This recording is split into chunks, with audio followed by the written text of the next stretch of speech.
Hi, this is Sierra here. Today I'm going to be mixing two of my favorite things. I'm going to be mixing communication and feminist theory with Beyonce's new album, Lemonade. As you know, or you may know, Lemonade is a new visual album that Beyonce came out with in the past month.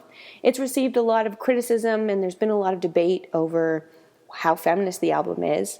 And so I'm just going to go ahead and try and look at the album through standpoint theory as a way of both understanding the theory and maybe understanding a little bit about why the album is a feminist album. So to begin, I'm going to start by explaining what standpoint is. A standpoint basically is a place from which to critically view the world around us. The theory suggests that our view of the world has to be critical. It doesn't just mean that this is where I am and this is how I see the world. This is where I am, and critically, through these lenses of understanding of power and privilege, this is how I see the world. In particular, I think that Lemonade really exemplifies standpoint, and Beyonce very clearly states why or what her standpoint is for the album when she uses a quote from Malcolm X that I'm going to go ahead and play for you now.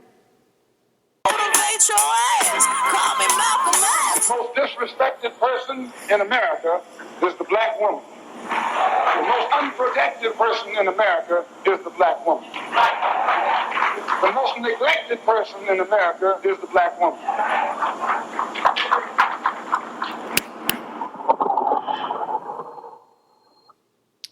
By using this quote from Malcolm X, Beyonce states specifically what the standpoint is of the black woman in America.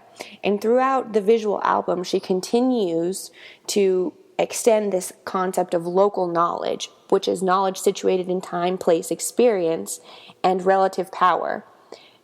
You can see it throughout the album because she talks about both the past and the present and the future of black women's experience with men and in America.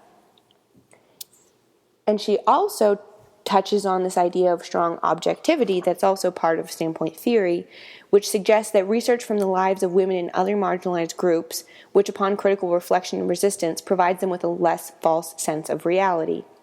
Her explanation of these experiences of what it is to be a black woman in America today are highly unrepresented, and so her as a pop star, she's using her voice literally, and also through the visual production of her album, she demonstrates the ways in which her standpoint or the standpoint of black women is valid, and it's important because it's an understanding that we're lacking in mainstream culture.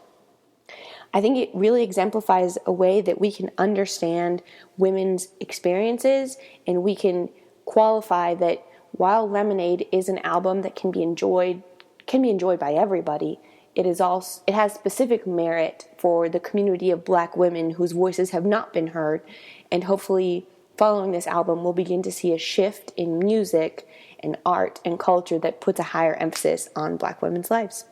So thank you for listening to me rant a little bit about feminism and standpoint theory as well as Lemonade, because if you haven't watched the visual album yet, you need to.